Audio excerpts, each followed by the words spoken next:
Party of One is about the first time I started drinking, why, all the way up until I kind of straightened my life out. Oh, wow. Oh, that sounds like fun. Yeah, You really opened yourself up. I did. And I honestly, You drank a lot. I wrote it 5 years ago during the pandemic when I was at Anthony Cumia's house because I was just killing time. And then I didn't really want to put it out because what's in there? And then I just decided, all right, it's time to release it. It's Really? fine. How many times have you reread it and re-edited it? And I mean, that's the pain about writing a book. A few times, but not as many as you'd think. Okay. It was more like I had to send it to people and be That's like, what I was going to ask. Who'd you send it to? Who'd you trust to send it to? Yeah, I was doing a show last week with a ton of my friends were at, and I just wanted to be like, I changed your name to Ryan, so it's not Brian anymore. Is that cool? That way no one will know it's you. Yeah. Was that the biggest concern, the other people? Yes, yeah, because there's some stories in there that you really, some are heartbreaking, which is fun, but some are horrible things we did. And Are there statute of limitations involved? God, I hope not. There's not like a... I mean, I hope so. I think I said that wrong. It's not like an Anthony Kiedis story where he talks about banging a 14-year-old. Oh, wasn't it Kiedis that did that? I was 14. And yes, Anthony Kiedis fucked me. No, You probably didn't get laid as much as Anthony Kiedis. no, I don't think you can. I mean, I'm joking, but it amazes me when Anthony Kiedis or Steven Tyler write a book and they talk about nailing a 16-year-old. Right. First off, Incriminating yourself. what an asshole for doing it. But then why are you writing about it? It's Yes, not cool. Scar Tissue is basically, Scar Tissue. it's just heroin and It's a great book. delinquency of a minor. Yeah, it's a great read because of what shouldn't be in it. Exactly. Is that what will make this a good read? There's not that level of it. I hope. God, I hope not. But I mean, I've read it. People have compared it to the Heroin Diaries, so that's cool. Wow. What age does it start at and what age does it end at? 14, and then it ends at about 20, 21. I can't see real good. Is that Bill Shakespeare over there? Yeah, you can get a lot of trouble in those years, for sure. Yeah, there was 12 arrests in those years. Oh, wow. What? Yeah, a lot of stuff 12? Damn. happened. And the first time I drank, it went real sideways. And then the first time I got my license, it went real sideways. Oh, Can we hear about one arrest just to whet people's appetite? The first time I got arrested, well, not the first time, but the day I got my license, I borrowed my dad's car, kind of without his permission.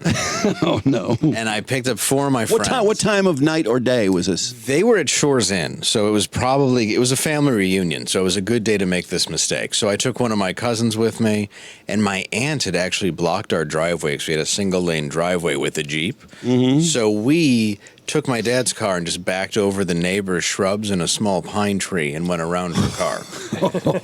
We then went down to 8 Mile. How long were they supposed to be gone? Just at dinner. So it was with Did they trust you with the keys in the house, obviously in the car there, or they just thought the car was blocked in? No, she made us we had babysitters until we were like 18. my grandma would come over and it was fun. Oh, poor Yeah. Oh, dude. Well, I would take her Vicodin, and one time she accused me of it, so I keyed her car. That's the kind of level of person I was. That'll show her.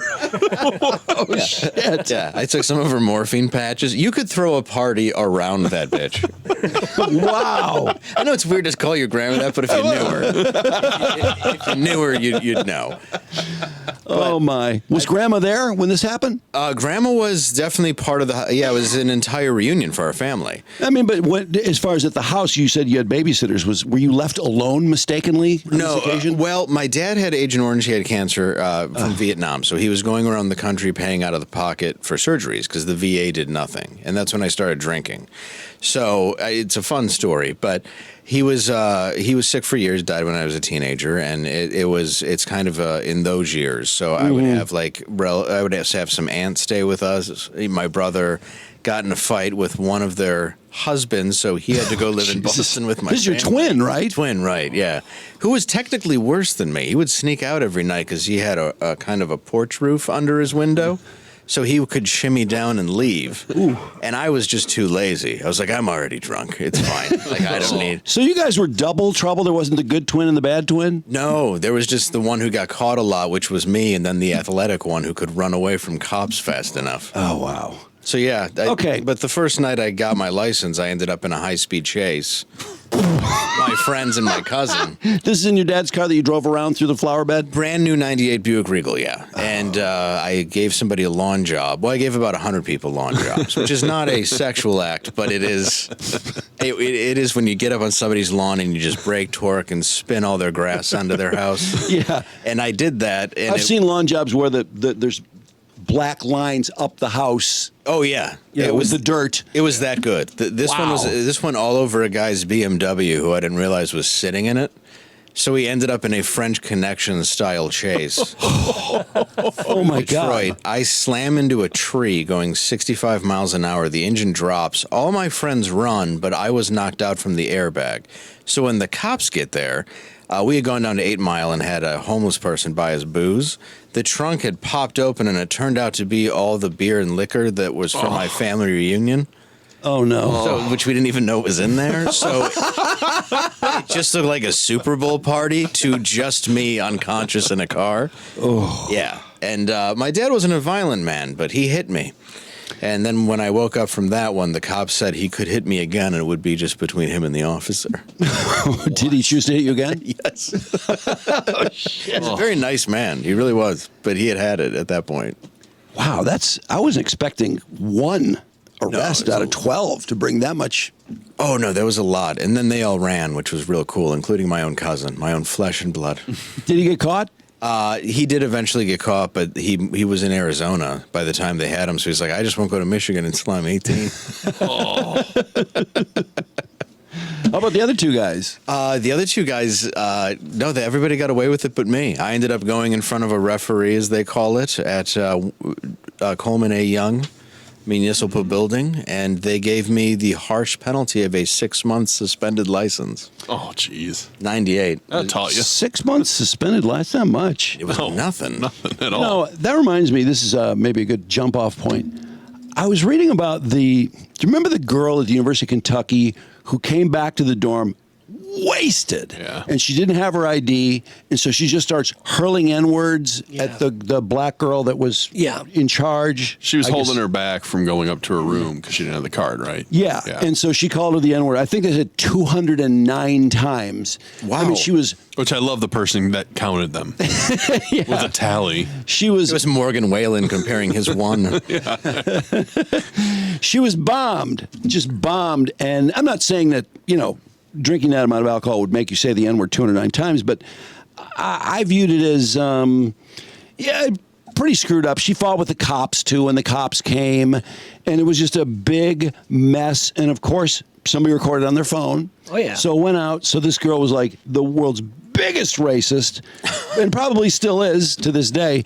Anyway, she was charged with 4 misdemeanors for, I think they were 4th-degree assault, which is really minor, but four editions of it. I guess 3 for cops and 1 for the girl. I think there was another girl too. And what number is her podcast? 3, 2? Yeah, how'd her meme coin do? She's pretty cute. It hasn't gone that way for her. So she got public intoxication, the 4 4th-degree assaults, and there was one other charge. I can't remember what it was. Disorderly in public or something like that. Yeah, drunk and disorderly. Yes, yeah, I think that's about right. You familiar with these things? I am. Well, except the screaming the N-word. There was look, I may have fought some police officers in my day, but I didn't feel the need to be racist about it. She got a year in jail. Yeah. Really? She got a year in jail, and I was like, you don't want to really defend somebody. How could they give her a year? I mean, because she said the N-word 209 times.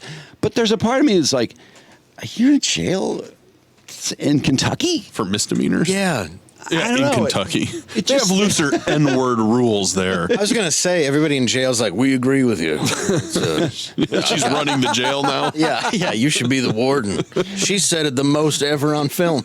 She's a celebrity. So the reason that this came up is because last week she went to court applying for early release. She'd been in jail for 5 months. Yeah. And usually... Dear N-word. And they were like, no. Sorry. No. They said no. And the girl who was at the dorm said, I don't think she's remorseful. So that didn't help. No, it doesn't. Yeah, and the girl that she said the N-word to 209 times, she's had a field day with it. I mean, she's been speaking tours, and so she's not really helping her. She's doing a speaking tour about it? I think she's done some speeches about it. Wow. I know. I just don't know how. You're like, so this drunk girl was a. No, it's so, the whole thing is so insane. Well, I guess if you can make money off of it, go for it. I mean, why not? No, she's making money. I don't know, but she really is not helping. And if you were called the N-word 209 times, you might not want to help I don't the person. know how much I'd want to help that person either. She's not remorseful. I mean, she really is very adamant that she's not sorry, and she really hasn't expressed that. Although, according to what I read, she's very remorseful, and she quit drinking. Well, she didn't really have choice. She's in jail, but she quit drinking before she went to jail. But I mean, toilet wine is tempting, but you probably don't want to do it if it makes you scream the N-word in prison. Have you had toilet wine? I've never had toilet wine. Have you spent time in jail, Dave? We're going to find this out. I've spent time in a couple of juvenile facilities for a very brief amount of time, but then also mental hospitals and rehabs.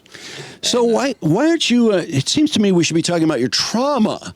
Yeah, it's a lot of trauma. I mean, you could sell that. You could really, you could have a wellness center or something. It's in there. I do want to do that eventually. Like try to work it out and close that part of my life, talk about more stuff. That's why I wrote it out.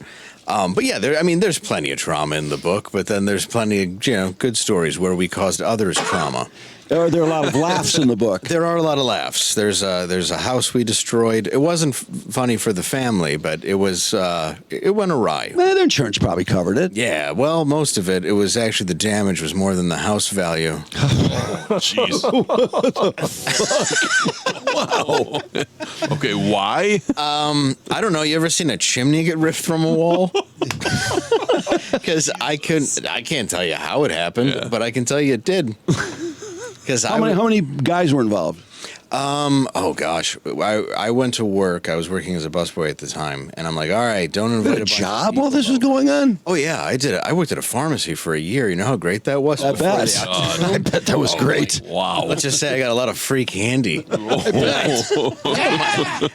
and 10s. A little loose bookkeeping at that pharmacy. Dude, I was just a mom at the tennis club, which high on Valium all day, dude. I really questioned the vetting of that pharmacy. Oh, that guy was like 100 years old. He's like, you seem white. You're hired. And I was like, that's cool. I'm like, why do you put the garbage can next to the Vicodin?